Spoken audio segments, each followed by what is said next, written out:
I often get a lot of questions regarding conflicts of interest. What counts as a conflict of interest, and when is it unethical to have one? The key takeaway from today's video is that just because you have an ethical dilemma doesn't mean you have a conflict of interest. As a note, all of the information in this presentation is coming from one book, which is Canadian Professional Engineering and Geoscience Practice and Ethics, 6th edition. This is the book that you would use to study for your professional practice examination. So if you intend to become a professional engineer, eventually you're probably going to be reading a copy of this book. So when does a conflict of interest occur? According to the book, it happens whenever a professional either receives a benefit or has a relationship that interferes with the duty owed to the client or the employer. It's that interference that matters.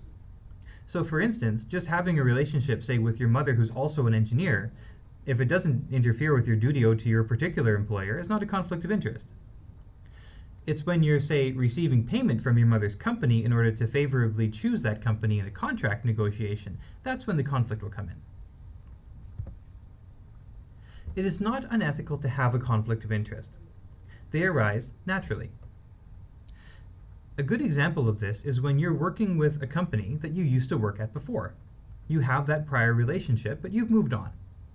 So you have a conflict of interest because maybe you're choosing between that company and another for a conflict. What you're going to do is disclose that you have prior relationship with that company to a supervisor, and then you're okay. It is unethical to hide a conflict of interest. There are 7 types of conflicts. The first is accepting secret commissions. What this means is if you're working with a client and you have to choose between, say, 2 suppliers, and one of those suppliers is giving you a kickback in some way. It could be monetary, it could be tickets to a baseball game, anything really that will influence your decision. That's accepting a secret commission. It is in fact a conflict of interest and must be disclosed. Misusing an employer's facilities is another example. So if, for instance, your employer has the newest version of an engineering software and you're doing moonlighting on the side, that is, you're working on the side as a consultant, and you used your employer's software without telling them and without getting permission, you are in fact in conflict of interest. If you get that permission, you are not. Secret employment or secret moonlighting is another conflict. So as is often discussed, simply having a side business is not a conflict of interest. Working as a consulting engineer in the nighttime while also being a full-time employed engineer in, say, a factory, that's not a conflict as long as you disclose it to your employer and the employer is okay with it. It's when you don't disclose that information that you have a conflict of interest. Self-serving decisions. This is where you as a manager or someone who's responsible for making a decision for your employer are making a decision that also benefits you. A good example here is if you choose to benefit by selecting your spouse's company as the contractor. You're going to benefit from that, presumably if you share an income. As a result, there is a conflict of interest. Influence peddling is a strange one. It's where you use your position in the company to support a particular group, or whatever it happens to be, a cause, that sort of thing. So as an example, if you're responsible for the donations your company gives as charitable giving, and you choose only to give to those causes that you feel strongly about, and not that align with other company values, you're influence peddling, and that's a conflict of interest. Abusing confidential information is a clear conflict of interest. If you have confidential information, for instance, that your employer would probably accept a lower price, and you share that with a client, then you're abusing that confidential information, and that's a conflict. Arranging future employment is a very contentious issue. For example, engineers move on. They want to find new employment. Logically, they'd want to find new employment in something they're competent and trained in. So if I'm working as a robotics engineer in one company, I might look for other robotics positions in competing companies. Sometimes the engineer is not allowed to do so from what is called a non-compete clause in their contract. Other times, the engineer has to disclose, I work for this competing company, I'm trying to get employment here, I cannot give you, for example, confidential information. Arranging future employment is something that has to be taken on a case-by-case basis. There are also three classes of conflicts of interest. The first is a clear conflict. There's an obvious, measurable benefit to the professional that interferes with their duty. This is where, for instance, you're moonlighting and not telling anyone, or you're receiving a bribe to choose a particular company. Normally, if you have a clear conflict, you know about it right away. It's not something that's hidden or surprising. The next is a potential conflict. This is where there might be a conflict later for actions taken today. In the book we're using, a very good example is given. It's where, if you're a professional engineer and say you're running for public office, your friend, who owns a concrete and salting company for roads, gives you a very large but private donation. You finally become the mayor, and now you have to choose someone to salt the roads. What are you going to do? This is a potential conflict. It's not saying that your friend is definitely going to try to influence your decision. It is saying that because you have this position of power, because you got this secret donation from your friend, there's a potential conflict there that must be resolved. Finally, there could be a perceived conflict. This is where there is no actual conflict, but observers believe there is one. A fairly common example is if you're working in a company and you hire someone with the same last name as you. You might have never met that person before you did the interview, and they might have no relationship to you whatsoever. However, there is perceived conflict that you're hiring members of your family. In those situations, normally just saying there's no relation to your colleague is sufficient. So what do you do? The first is you always declare it to a supervisor, or if you're, say, working for yourself, other stakeholders. If possible, remove yourself from the conflict.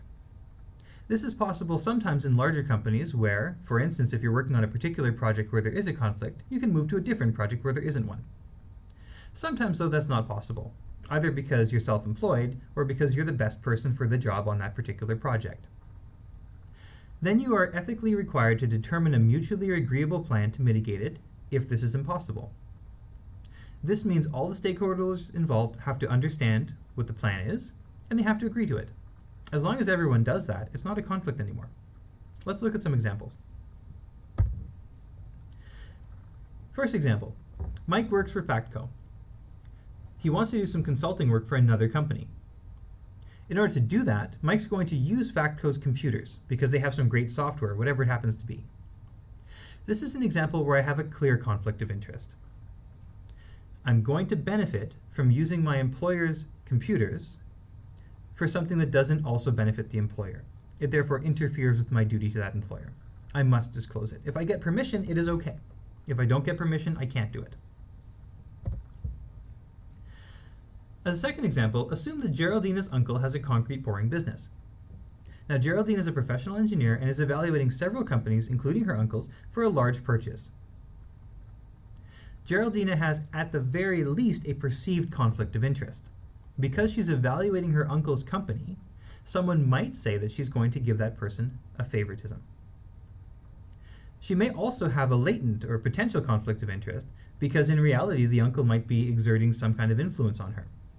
Again, Geraldina has to either remove herself from this decision, saying I can't make this decision because my uncle's company is involved, or disclose it and have everyone understand that there's positions in place that can mitigate it. In this example, we look at a potential conflict of interest.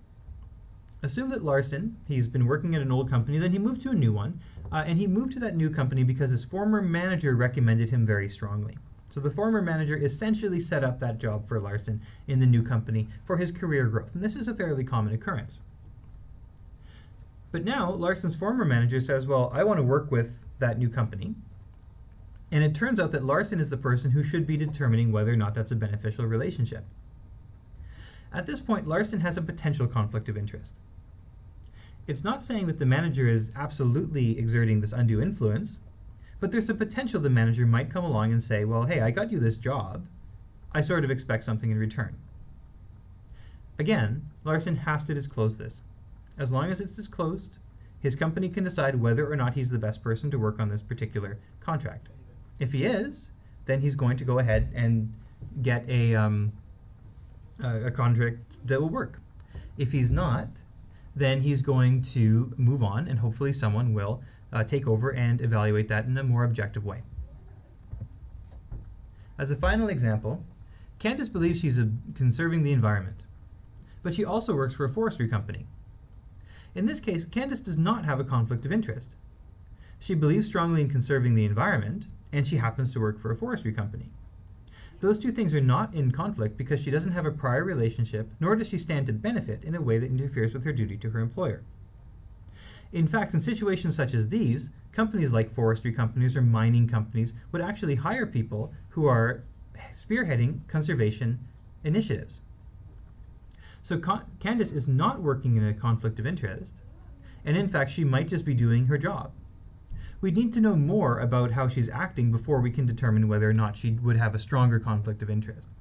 As an example, if Candice believes in conserving the environment and also, say, runs on the board of a non-government organization whose purpose is to shut down forestry companies, that certainly would count as a conflict of interest. But simply believing in conserving the environment, or, as often happens, having an ethical obligation to hold the public and the environment paramount in your engineering decisions, that is not a conflict of interest if you're also working for a company that has the potential to damage the environment. In situations such as these, because Candice already has an ethical obligation to preserve the environment, she can't recommend that her company does things that are against the environment. But it doesn't mean that just because she's in a forestry company, she's definitely going to have that problem. Forestry companies, in fact, can often work in a very ethical and environmentally friendly way. So hopefully that summarizes what is and is not a conflict of interest, when you have to disclose and how, and the 7 different types of conflicts.